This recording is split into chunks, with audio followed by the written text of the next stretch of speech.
इसके बाद जन्म हुआ। आगे गोस्वामी जी कहते हैं, बाल दशा जेते दुख पाए, अति अनीस नहीं जाएगी नाये। क्षुधा व्याधि बाधा भय भारी, वेदन नहीं जाने महतारी।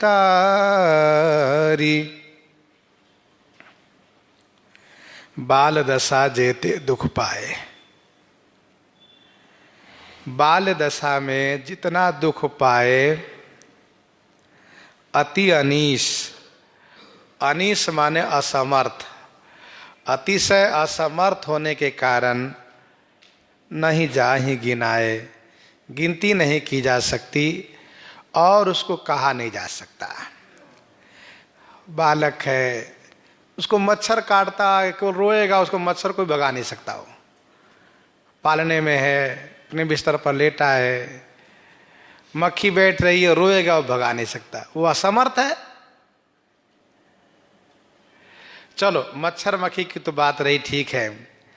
अच्छा, उसको भूख लगती है तो मैया सोचती है कि नहीं नहीं, इसको ज्यादा दूध पी लिया है, तो उल्टे उसको दूध भी नहीं पिलाती, उसको पुचकारती, दुलराती है, बेचारा रो रहा है भूख के मारे, और मैया दुलराती है।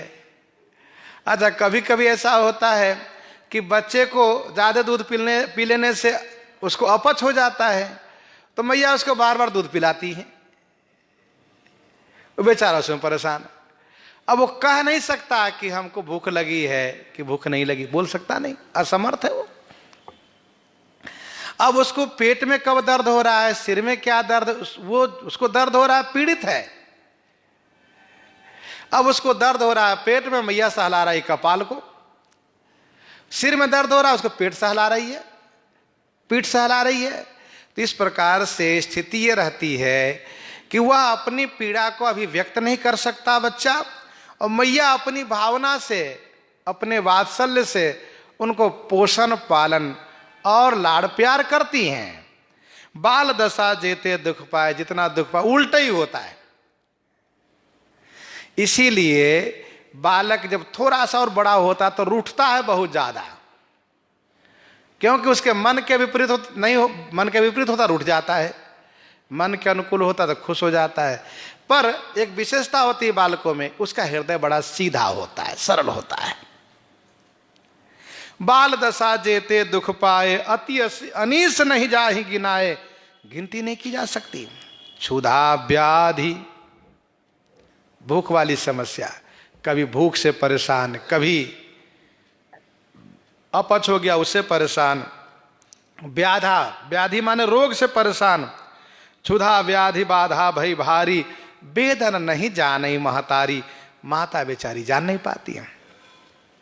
जननी न जाने पीर सो कही है तो शिशु रोदन करई। जननी न जाने पीर सो कही है तो शिशु रोदन करई। सोई करई विविध उपाय जाते, अधिक तुव छाती जरई। जननी न जाने पीर, जननी न जाने पीर सो कही है तो शिशु रुदन करई। मैया जान नहीं पाती है कि शिशु माने यह बच्चा क्यों रुदन कर रहा है। जननी न जाने पीर सो कही है तो शिशु रुदन करई। अब उसको ठंडी लग रही है कि गर्मी लग रही है, उसको तो अभी व्यक्त कर नहीं रहा है। वो लग रही गर्मी और कपड़े उसको उड़ा रही है, पहना रही है। ठंडी लग रही है तो उसको कपड़े हटा दे रही हैं। तो तमाम सारी समस्याएं हैं। जननी ने जाने पीर सो के हेतु सुसुरुदन करई, सोई करई विविध उपाय। मैया बेचारी वही उपाय करती जो उसको समझ में आता है। मैया का हृदय वात्सल्य परिपूर्ण होता है, उनको जो समझ में आता है वो विविध उपाय करें। लेकिन होता क्या है, बच्चे के उस के विपरीत होता है, जो उसको चाहिए वो मिल नहीं पाता है। जाते अधिक तुम छाती जरई, जाते माने जिससे तुम्हारा अधिक छाती जरई, छाती जलती है, कष्ट होता है। कौमार शैशव अरु किशोर अपार अघ को कहि सकै, कौमार शैशव अरु किशोर अपार अघ को कहि सकै। शैशव अवस्था, कौमार अवस्था, किशोर अवस्था, अपार अघ। अपार माने जिसका कोई पार न हो, असीम अनंत। अघ माने पाप किए। को कही सकई, कौन कह सकता है? उस पाप को कोई नहीं कह सकता है। यद्यपि 5 वर्ष की अवस्था के पूर्व तक के सभी अपराध क्षम्य होते हैं, लेकिन 5 वर्ष के बाद फिर तो अपराध माने जाते हैं। मांडव्य ऋषि का अपराध 5 वर्ष के पूर्व का मान लिया गया, इसीलिए धर्मराज को दंड भोगना पड़ा। भाई तुम्हारी व्यवस्था सही नहीं है। जब धर्मशास्त्र कहता है कि 5 वर्ष के अपराध क्षम्य है, तो फिर मेरे अपराध को 5 वर्ष के पूर्व को क्यों माना गया? और उनको दंडित होना पड़ा धर्मराज को। लेकिन इसके बाद तमाम सारे अपराध होते हैं। कौमार शैशव अरु किशोर अपार अघ को कही सकई, इतने पाप हो जाते उसको कौन कह सकता? समझदारी का अभाव है, हमेशा गलती हो जाती है, हमेशा अपराध हो जाता है। मानव शरीर में ही इतने सारे पाप हो जाते, इतने अपराध हो जाते हैं कि उसको लेकर के तमाम शरीर में जाकर के भोगना पड़ता, भुगतना पड़ता है। व्यतिरेक तो ही निर्दय महाखल आन कहु को सही सकै, आन कहु को सही सकै। व्यतिरेक तो ही निर्दय। अरे निर्दय, अरे निर्दयी, अरे महाखल, तो ही व्यतिरेक। तो ही व्यतिरेक माने तुम्हें छोड़ करके। आन कहू को सही सकै, आन माने दूसरा, तुम ही बताओ कौन सह सकता? अर्थात कोई भी नहीं, कोई नहीं सह सकता। गोस्वामी जी अपने आप को संबोधित करके, अरे निर्दयी, जरा भी दया नहीं तुम्हारे अंदर, महादुष्ट महाखल, व्यतिरेक तो ही व्यतिरेक। व्यतिरेक माने छोड़कर, तुम्हें छोड़कर, तुम्हारे सिवा। व्यतिरेक माने तुम्हारे सिवा, तुम्हारे अलावा, तुम्हें छोड़ करके, तुम्हारे अतिरिक्त। ऐसा कष्ट कौन सह सकता? अर्थात कोई भी नहीं। जौवन जुवती संग रंग रात्यो, तब तो महा मोह मद मात्यो। जौवन जुवती संग रंग रात्यो, तब तो महा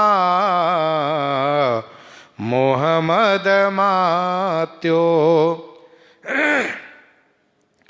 जौवन जुवती संग रंग रात्यो।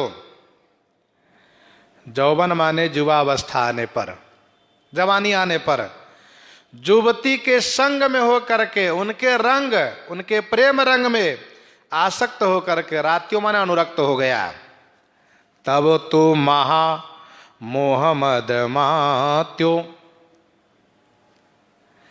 तब तो महामोह रूपी मद से मतवाला हो गया, महामोह रूपी मद से उन्मत्त हो गया। सुतमा नहीं मातु पिता तब लो, अबलानन दीख नहीं जब लो, ससुरारी पियारी लगी जबते, रिपुरूप कुटुंब भये तबते।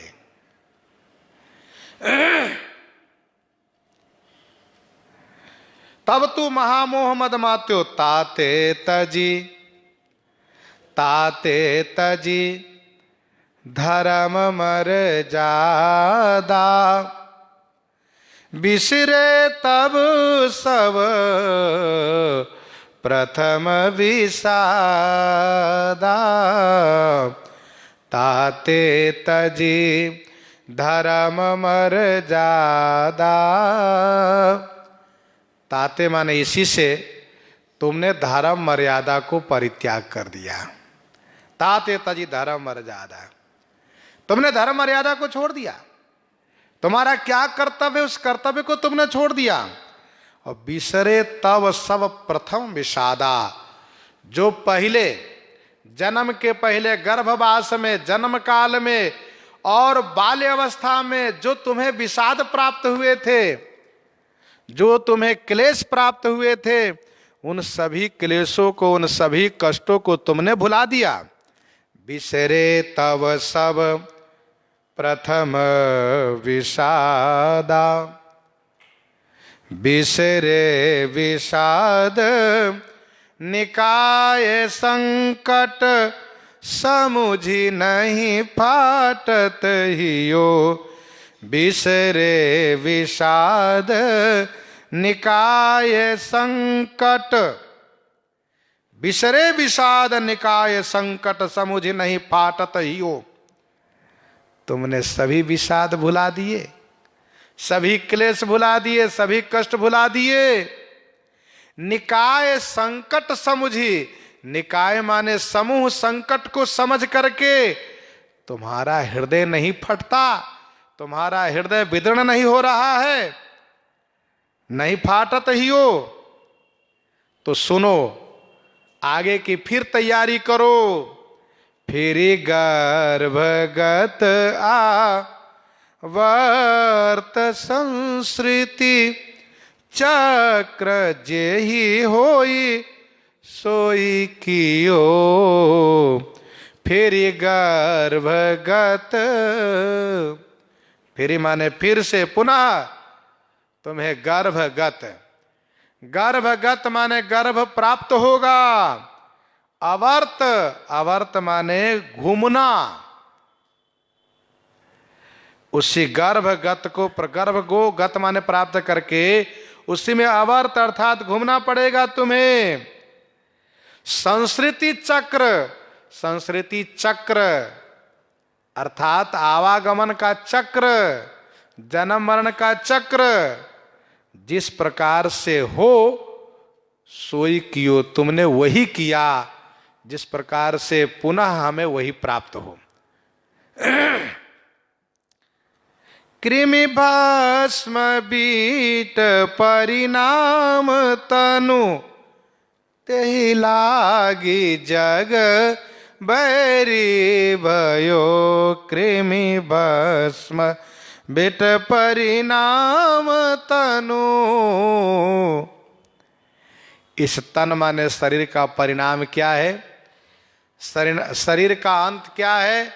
कहा या तो शरीर कृमि माने कीड़ा होगा, अथवा तो भस्म होगा, अथवा बीट बनेगा। ये कैसे? मरने के बाद 3 गति है शरीर की। एक तो भूमि की समाधि, मट्टी में गाड़ देना, भूमि खोद करके गाड़ देना। तो भूमि में गाड़ देने से क्या होता है? कीड़े पड़ जाते हैं, शरीर सड़ता है, कीड़े पड़ जाते हैं, कृमि। और दूसरी गति है अग्नि संस्कार। अग्नि संस्कार, अग्नि में जला दिए, भस्म हो गया, राख हो गया। और तीसरी गति क्या है? तीसरी गति है जल समाधि। जल समाधि है, जल में डुबो दिए, तो जल जंतु खा करके उसे बीट कर दिए। कृमि भस्म बीट परिणाम तन, देहि लागी जग बैरी भयो। इसी शरीर के लिए इतना बड़ा दुश्मनी, इसी शरीर के लिए इतनी बड़ी दुश्मनी तुमने किया और तमाम जगह बैर विरोध कर लिया, तेहिलागी जगह बैरी भयो। परदार पर धन द्रोह पर संसार बाढ़य नित नयो। परदार पर धन द्रोह पर, परदार पर स्त्री, पर धन पराय धन, द्रोह पर दूसरे से दुश्मनी झगड़ा, परदार रथ से काम, पर धन से लोभ और पर द्रोह से क्रोध, अर्थात काम क्रोध लोभ, इन्हीं को बढ़ाया तुमने। संसार बाढ़ई नित नयो, इसी में तुम्हारा नित्य संसार बढ़ता गया। देखते देखते अब बारी आ गई बुढ़ापे की, और वो श्रवण हम लोग फिर कल करेंगे। इन्हीं के